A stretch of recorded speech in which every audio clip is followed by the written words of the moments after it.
Today's episode of the Star Local Media High School Sports Podcast is brought to you by Poor Richard's Cafe and Star Local Media. Poor Richard's Cafe, Plano's oldest restaurant since 1973.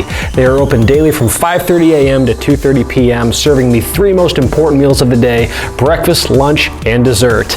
It is true Texas home-style cooking made with love and grit. That is Poor Richard's Cafe, located off of Avenue K in Plano.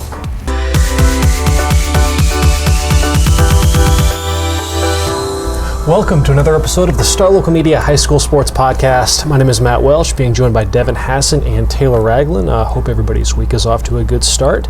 It is Monday, and as has been the case for the last couple Mondays, let's round out our series of podcasts, breaking down our selections for a few of the awards for the Varsitys. Our annual high school sports awards, 7th year that we're doing this. We've been keeping y'all apprised throughout these past couple weeks on just how this all works. So we're down to, I guess, the final three awards of this fun little summer project, including the big three awards: best team, best male athlete, and best female athlete. So for the sake of time, we're just going to take one of those categories and bring that to the open air, talk about some of our selections across our various markets, and we're going to roll with best team. We're going to talk some of the best teams that emerged from our coverage area from the 2018-19 school year. So for this half of the podcast, we will go through Devin's two markets, Rowlett and Mesquite, plus we'll talk Taylor and I's selections for Plano and Allen. Bring on Two.Bryan Murphy a little bit later on to talk some of his stuff, plus some of the Denton County markets as well. So, I don't know, Taylor, where do you want to start with this, man? Plano or Allen? Let's start with Plano. Okay, Let's awesome. start with I think we both had a couple of Plano West girls teams, down for best team. I think Plano West in a lot of areas, I think I even wrote a column about this when I was kind of going back and looking at Plano West here. A lot of things get overshadowed by how your football team does. Yes. It's hard to look at Plano West and see that over 26 mark in football and think, anything else. But there was a lot of success to be had, and my team, one that I covered, throughout their season, all the way to the state tournament, is the Plano West volleyball team. Mm-hmm. And, I've talked at length, on this podcast about just kind of the nature of their season. I think that plays into it somewhat. Not only, were they a state semifinalist, but, the nature of their comeback, how they kind of put things together. The players on that team, head coach Justin Waters, as interim head coach during, last season. I think, once they really started that playoff run, if it wasn't already set in stone, he was coming back. But, it was still up in the air, I guess, for a bit. You never know. But, just the kind of the perfect storm of him really taking over the team, guiding them through that middle of the season slump and making it his own. The girls kind of, finding their way again after, I've talked about that before too. During the middle of the season, not only were they losing, but they were losing. I vividly remember the first district game at Prosper. They looked lost. Their communication was terrible. They looked at odds with each other, and they convert all of that into a run to the state tournament. So, a really good season.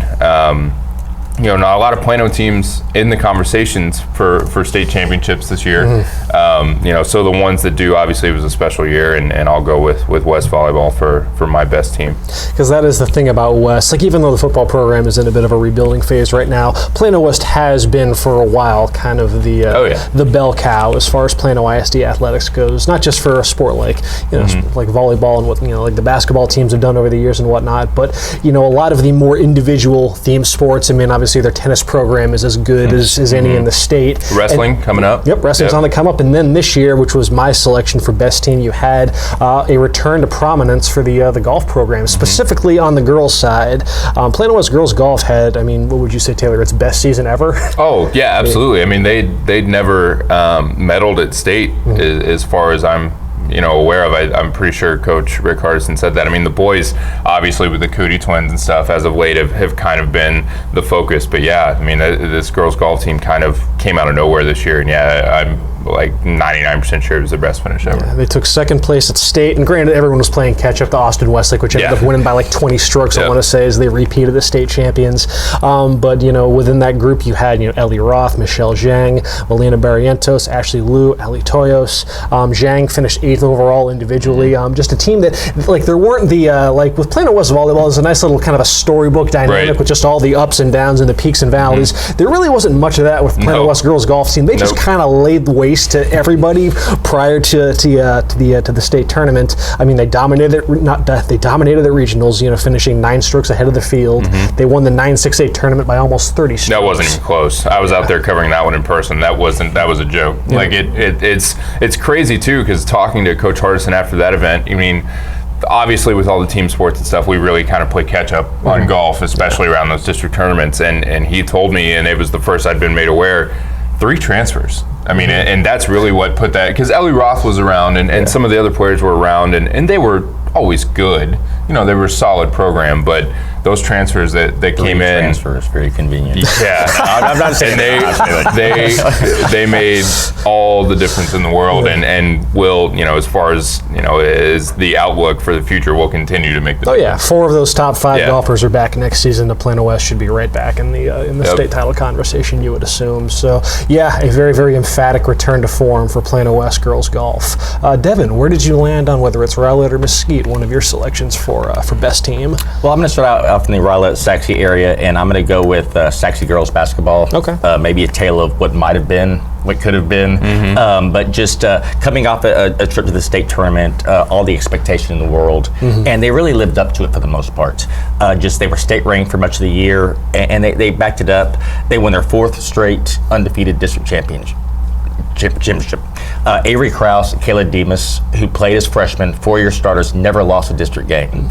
I mean, how many people can go through a high school career as 4-year varsity players and they've never lost a district game?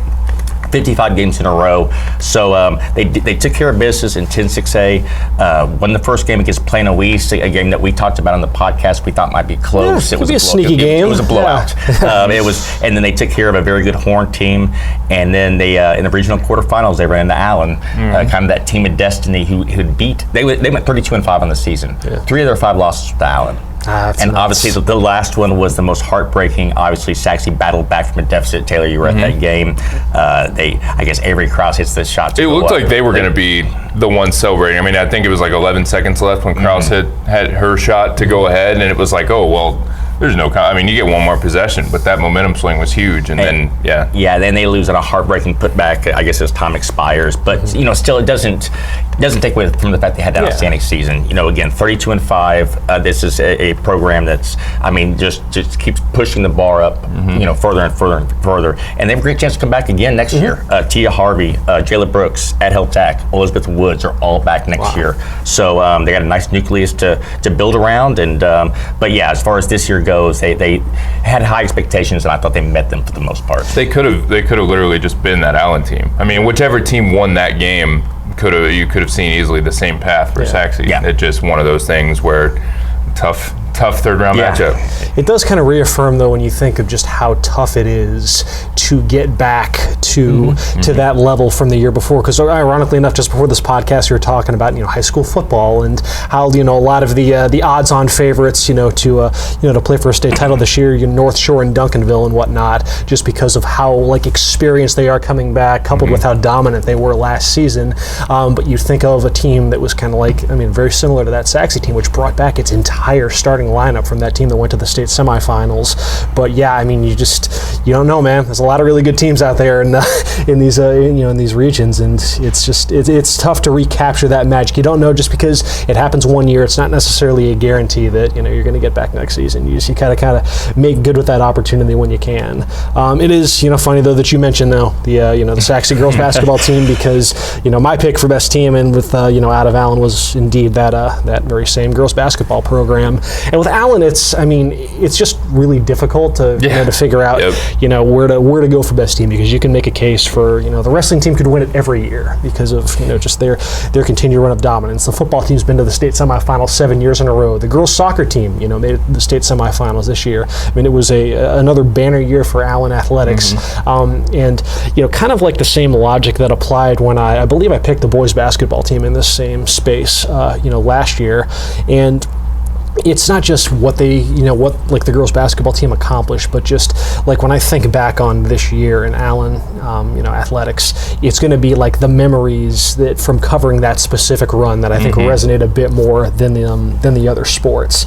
Not just the fact that they were getting to state for the very first time and that they had their own little dream season. Kind of like, as I've alluded to last week on the podcast and talking about how the coaching staff really helped kind of steer that mid-district turnaround as they were in a bit of a rough patch, midway through district play. But then just some of the, the memories that they made during that playoff run. You mentioned the buzzer beater against Saxe, watching that epic shootout against Pflugerville-Hendrickson in the fourth round, where they took down the number 2 team in the state, hung almost 80 points on them, and then, erasing a 15-point deficit in the second half against a Prosper team that, had already shown to be a very difficult matchup for them during district play. And then, we haven't even mentioned this, but just one game that kind of gets lost in the shuffle. For reason, it wasn't necessarily the easiest game to watch from an aesthetic standpoint, but their second round matchup against Tyler Lee, a game that Allen led 22-20 after 3 quarters. It was just an absolute slog of a basketball game, and then Nia Green goes nuts in the fourth quarter. She ends up scoring 21 points. I don't think any player between Allen or Prosper, no other player on the court had more than 6 points. It was just that kind of game. But just, it was weird to think at that point that same team that I was watching against Lee would ultimately end up going to the state semifinals, but it was just that kind of run for Allen. And just the kind of stuff that'll be what resonates in just all the just one of the more unique playoff runs in recent Allen athletics history. Where did you land on this, Taylor? Maybe I'm copping out or taking the easy way out, but you mentioned how hard it is to kind of get back year after year and have the same kind of success and the same kind of run. Not for Allen wrestling. No. it's not. And it's, I struggled with it last year, and I struggled with it this year, sitting down and thinking about who I would pick for best team, and I just can't. I don't think in good faith I can go away from Allen wrestling. It's not their fault that they've won 10 consecutive state titles. They're still the best team at Allen, as far as I'm concerned. It's literally a decade of nobody even touching them or coming close to unseating their reign of dominance. It's unbelievable. Every year it's like clockwork. Jerry Best has built something out there that is just it's unparalleled across any sport. Yeah. You look at Allen, how dominant the football team has been at points. Just some of the state's premier programs across any sport. You cannot find somebody like Allen wrestling anywhere else. It literally 10 years. It's unbelievable. 10 years of state titles. So like I said, I wrestle with it. No pun intended. I feel like I wrestle with it every year. And surely Lovejoy Volleyball makes the state tournament this year. Unbelievable team. Totally dominant all the way up. Doesn't win a state title, but I think something like 21 matches in a row until they lost in the state final. So that's unbelievable. The Lovejoy baseball team, really, really senior heavy, really good run, lost in the third round to a good Lone Star team. So many good teams, so much talent, but I just don't think in good faith I can sit here and tell you that Allen wrestling isn't the best team in Allen. It's 10 years in a row of state championships. You can't beat that. I'm looking right now at the state wrestling results and Allen's margin, because that's just the thing. It's not just that they win; it's how they win. There's no parallel to it right now. They won. They beat. Second place was Arlington Martin. Arlington Martin, which I think has finished second quite a bit to Allen in the state. Like Arlington Martin could have their own little mini dynasty right now if it wasn't for Allen. They beat Arlington Martin by 103.5 points in the standings. Yeah, and I think that was one of their down years. Like the margin has been even better. Like this year it felt like almost a year where some people stole a couple from them. But that's like, all right, so the gap between first and second place in the standings, 103.5 points, was greater than the gap between second place and 18th place. Jeez. Like that's what we're talking with right now, with how good, with just the level that Allen is at right now relative to the rest of the state. And it's not slowing down either, honestly. They could win another 10 in a row because it's just become such a machine over there, and they replace year after year. Every part that graduates is immediately replaced by in most cases, a freshman that's ready to go compete for a state title. It's unbelievable. Yeah, there's really nothing like it. All right, so let's round out the first half of this podcast with your pick for Mesquite, Devin. Who got best team out of Mesquite ISD? Well, how often does the team of the year have a losing record? Well, that's what I'm going with. Yeah. The Horn football team.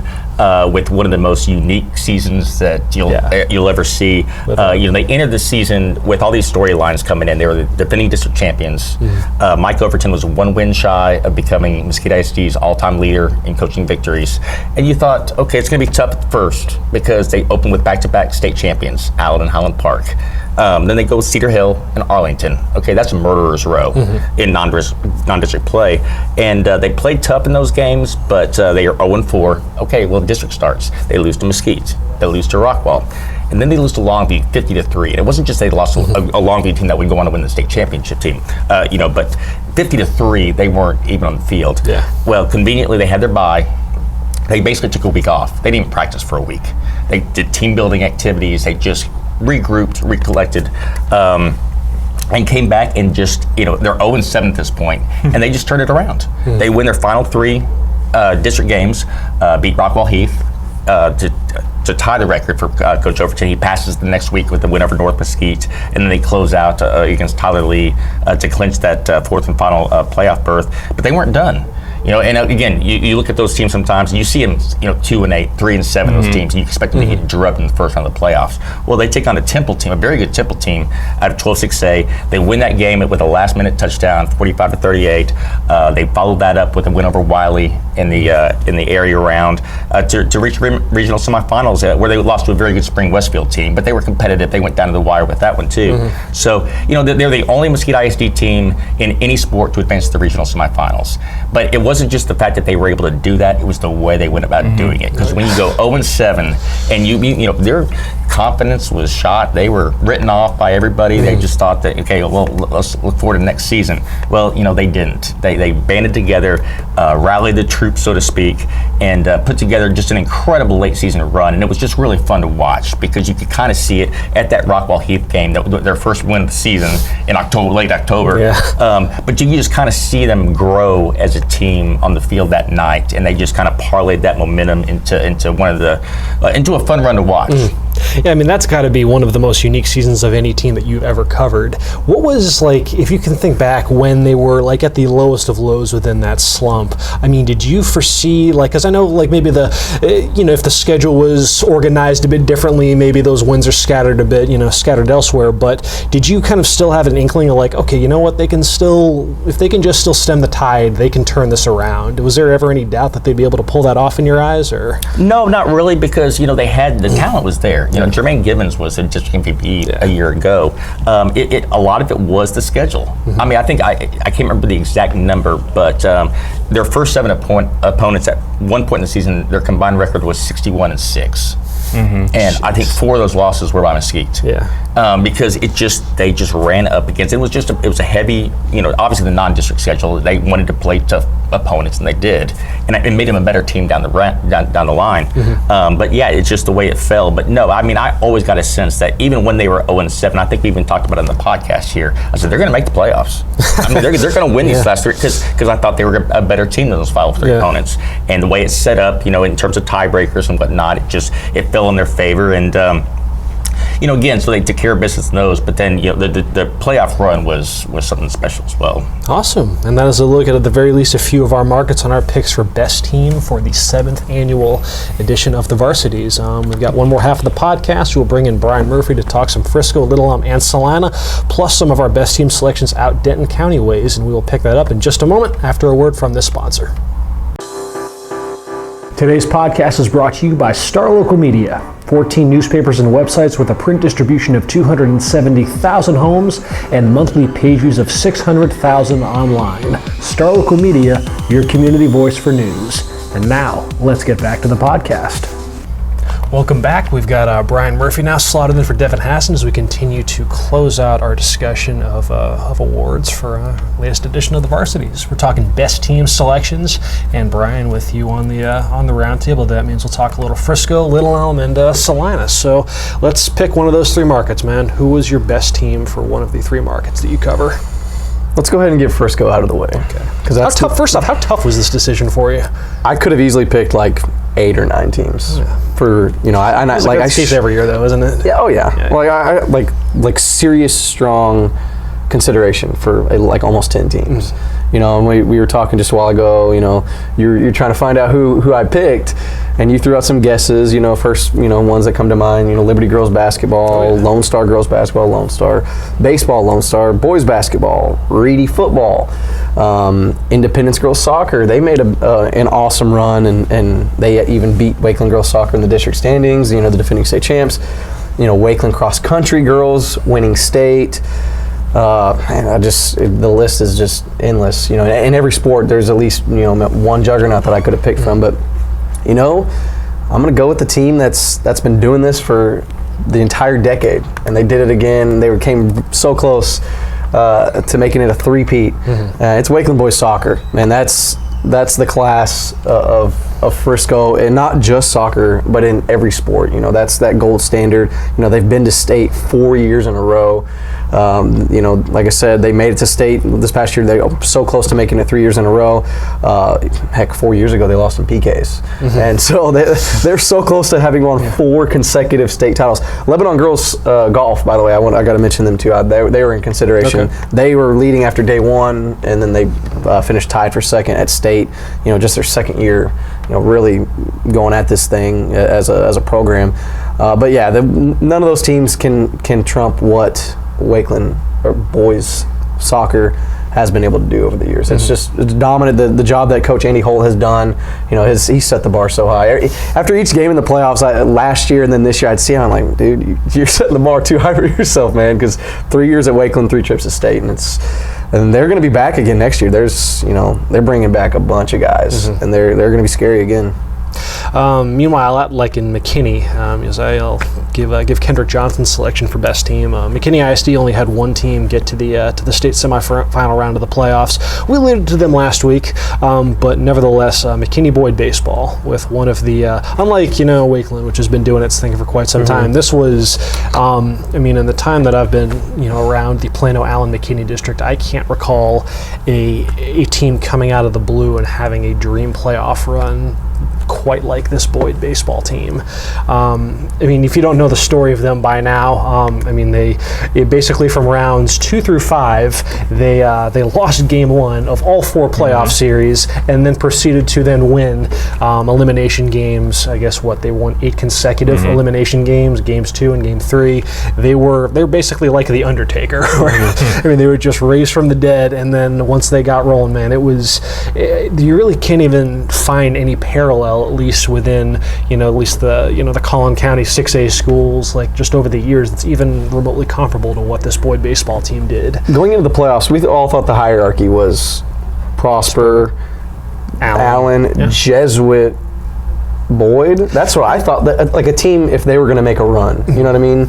I didn't think Boyd was going to get past the second round. I thought they'd be out in the I thought they'd be out in the second round. They played Heath, because Heath was ranked number 11 in the state or something like that, and they were. that's a program, as you can attest, Taylor. You saw them back in your high school days. A very formidable baseball program. I figured that'd be where it ends, and then once Heath won game 1, it felt like it was just fait accompli. But little did we know, and that was I wrote a column about this team, prior to them going to the state semifinals, just because I was just so wrapped up in it, because we'd come on the podcast every Monday talking about just what the heck they just pulled off, and it was insane that they somehow managed to keep rinsing and repeating this formula against the elite of the elite in Region 2. They knocked off, because it wasn't just the fact that they came back and won, 4 consecutive series, but they did so against teams that were all ranked in the top 15 of the state. Rockwall Heath in round 2, Allen in round 3, the Woodlands in round 4. Was it Klein Collins that did it too in round 5? Sounds right. Yeah, one of those Klein schools. Yeah. They were it was incredible, just the role that they got on. And it was 2 completely different teams. I went back through, so during those 4 rounds and those game 1s that they lost. They were outscored in those game ones 26-6, and the only time that they ever held a lead was after the top half of the first inning against Allen in game one. Otherwise, they were either tied or they were behind.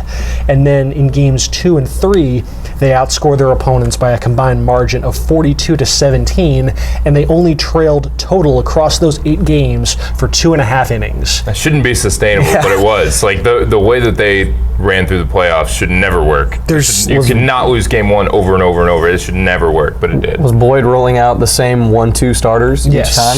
So they didn't change that strategy. They didn't. Bit. No, up until the state semifinal when it became a one game. Yeah. I mean, who knows? Yeah, if the state tournament was contested in best of 3 series, they might have won it all. Who knows? They seem to have that formula down to a science, and that's where you look at some of the players who really stepped up and contributed to that dream run. I mean, the biggest being a guy like Jack Hagan, who was, I think he was battling injury quite a bit during the regular season.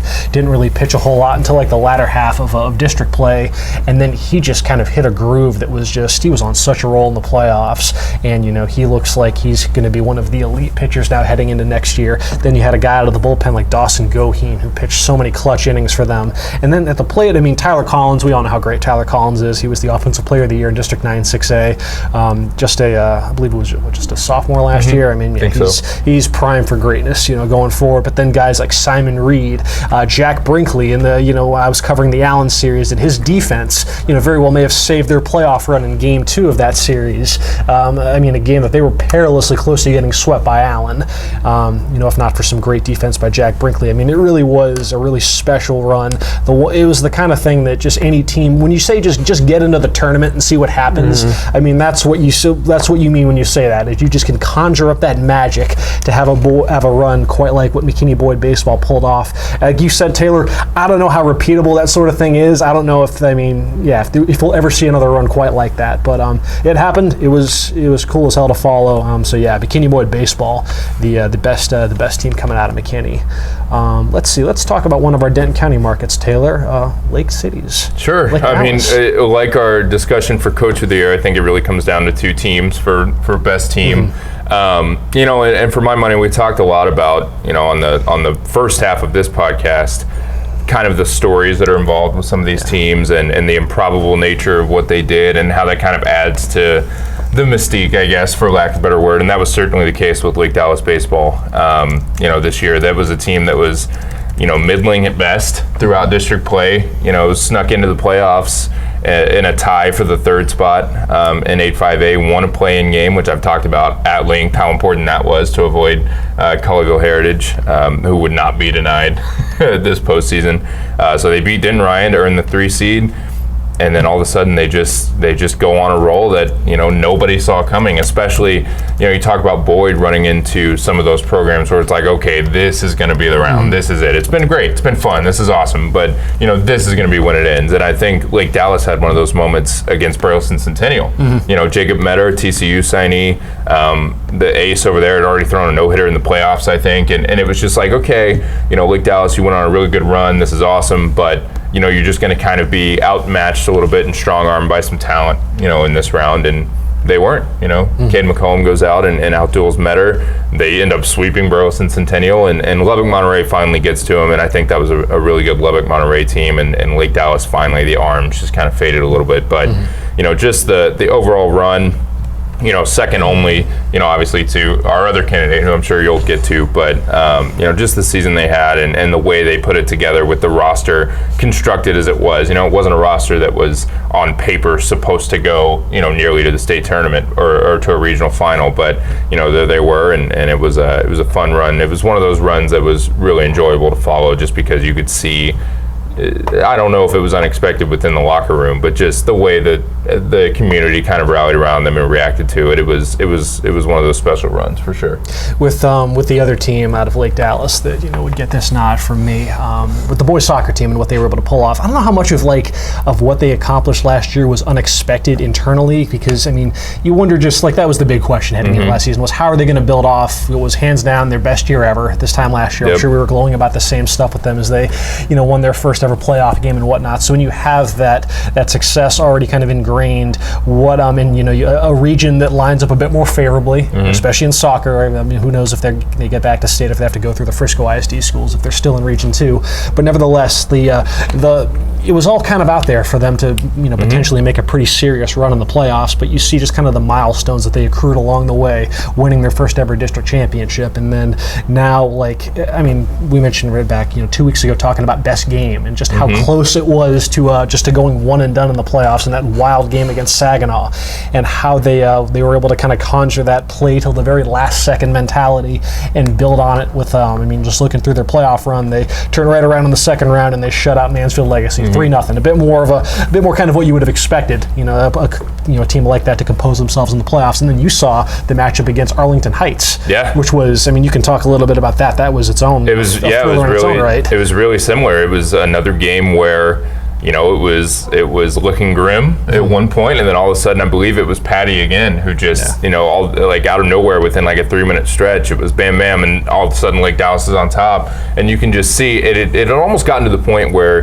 the teams they were playing, you could see the moment where, obviously when you give up a lead like that, but it's like it was almost expected. Like it's like it had that feeling of, okay, they're down, but. It's almost when, Lake Dallas boys soccer is not Allen football. I'm not making that comparison, but it's that same feeling of, if Allen football goes into a half, even down 15, it's almost like, okay, but, let's see what happens in the third quarter. Lake Dallas boys soccer kind of built that kind of an aura around itself this year, as far as just they were never out of a game ever, and it was fun to watch. And I've said a lot of words on this podcast about the way it ended and how kind of, I don't know if you want to use the word unfair, maybe that's the wrong word, but I don't know if there's a better word either for the weather conditions and the way that run ended up coming to an end for them. It was a tough one, and I'm sure kind of a what might have been scenario for them. But yeah, just the way they handled themselves throughout that run was really impressive.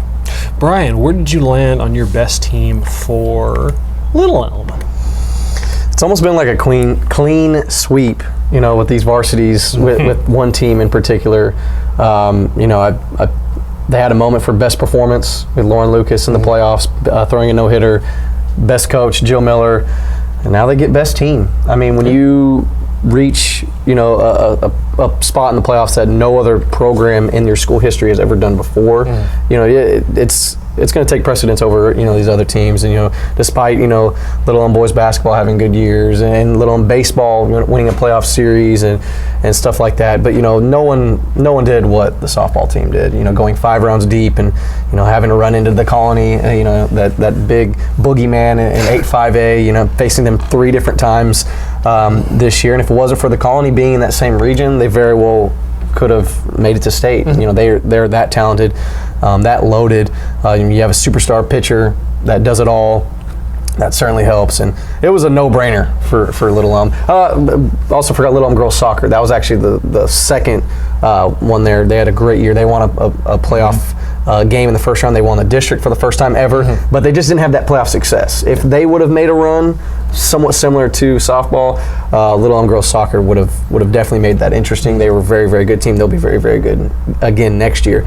But softball, Lady Lobos, they win this pretty easily. You could talk, before Justin Thomas departed, I made sure to have him give us his varsity selections, just because, hey, he covered those schools all year long, and he's got the better frame of reference than any of us do to pick his selections for those awards. You mentioned the boogeyman in the Colony, and that was indeed the pick for the Colony from Justin. The Colony being the only team from 8-5A that made it to the state semifinals, and it was just a typical Colony year in softball. Ever since Jada Coleman stepped on campus, it's kind of been the MO for that program. They entered the end of the state tournament having won 27 consecutive games last season, and a lot of those games were just not even a contest. It's the usual you mentioned it, Brian. Just as talented a lineup as you'll find in the state.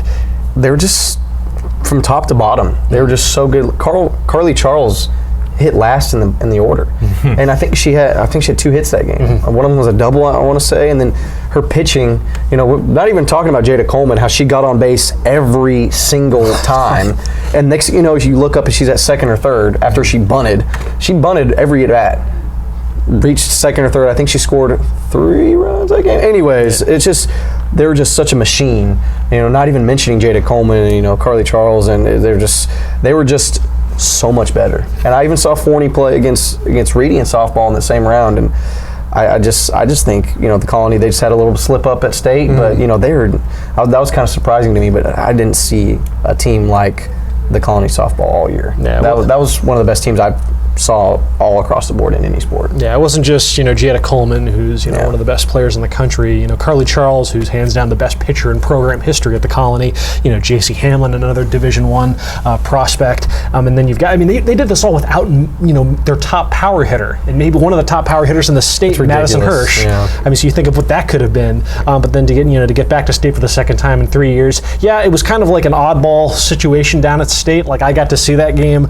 I was covering it, and just a weird dynamic that you would run up against a game that produces both their highest error total and their lowest hit total of the season, all in the same game, just kind of in a very, very unsettling mix for the Colony as they ran up against a pretty sizzling Corpus Christi Cal Allen team in its own right. But nevertheless, that doesn't diminish what they accomplished. And again, they've still got Jada Coleman back and still got Hamlin. They're still going to be a pretty formidable team next season for sure. So the Colony got Justin's pick for best team out that way. I was fascinated to see where he was going to land on his best team selection for Flower Mound, because it was dubbed the year of the Jaguar, and you could say that just across all of the the near 50 high schools that we cover, no high school had a better overall athletic share than Flower Mound.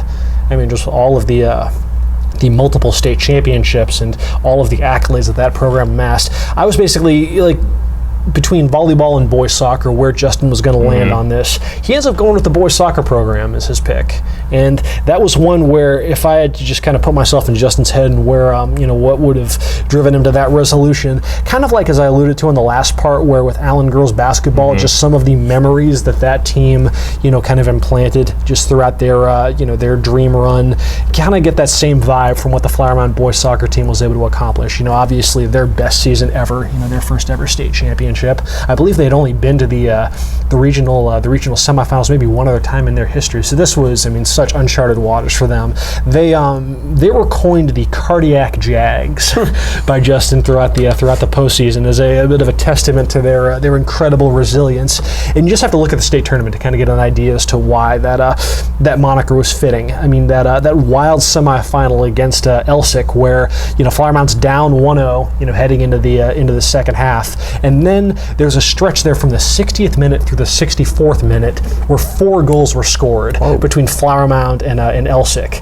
3 by the Jaguars, as they end up taking a 3-2 victory. Just a wild sequence. Joe Perryman, who was a sophomore reserve, he comes in and he's kind of the player that sparks that run. And then you look at the state championship game with them winning a shootout against San Antonio Lee. It was a team that they could not be killed. And just the resilience that team showed time in, time out throughout that postseason run. It was really the definition of a team that was banking on a senior leadership to pave the way. It was maybe about as senior heavy team as any that we've had win a state championship. 29 players on the roster, 26 of them were seniors. So cupboard's going to be pretty bare heading into next season. Now they do have their stud goalkeeper Landon Leach, who was ironically enough named the MVP of that state championship match. He's back, but nevertheless, yes, a very, very memorable year for Flower Mound boys soccer and winning their first ever state championship. And that was Justin's pick for best team at Flower Mound. So let's round this out with the Celina Prosper cluster. Brian, where did you land on for best team out there? I was leaning towards Prosper girls basketball for quite some time, but I got to go Prosper volleyball. Okay. Regional finalists versus regional finalists. Exactly. So there was I couldn't. It was like, all right, they both made the 5th round. They both made it to this, the same distance in the playoffs. But what Prosper volleyball did in district play alone, going undefeated, just demolishing everyone, coming off of a season in 5A where they're the state champs. Target on your back going into 6A. We're not just sneaking into 6A. This quiet team. No, you're already a known state power. And the fact that they were still able to do what they did in district play, and then they beat Plano West twice during the regular season, and then they lose to them in the 5th round. And I remember we were talking. Were you at the 5th round game? I was not at the regional final game. I was at both of the district ones, and there was a little portent of things to come in the second, because the first, I think I talked about this on the first half of the podcast, the one at Prosper in district play was not close. It was when Plano West was. And I remember you texting me, because I was covering a different game, and you were texting me, and you were like, dude, Prosper volleyball is ridiculous. And then Plano West, when Prosper came to Plano West, was actually the game I think Prosper clinched the district title, but that game was, 5 sets and like 16-15, or I don't know if that's the right score, but something crazy in the last, in the fifth. Like that one was kind of more those two teams, I think, where they should have been. Yeah. But yeah, so Prosper volleyball, like I said, first every year in 6A, and then to do what they did in, easily one of the best volleyball districts in the entire state says a lot. If not the best. I mean, it's close. Yeah. So right there with that Flower Mound Hebron district. But yeah, so Prosper volleyball gets the nod there over Prosper girls basketball. Awesome, and that'll do it for this edition of the podcast. And we will have all of the, the final part of our Varsitys awards up on the website, startlocalmedia.com, plus in our papers later on this week as we reveal our selections for best team, best male athlete, and best female athlete. And that'll wrap up this episode. Taylor, Brian, appreciate y'all for tagging along. Ditto to Devin Hasson. We'll be back on Thursday with another episode as we pull another entry from our ongoing summer question series. In the meantime, folks, you keep enjoying your week, and we will talk to y'all later.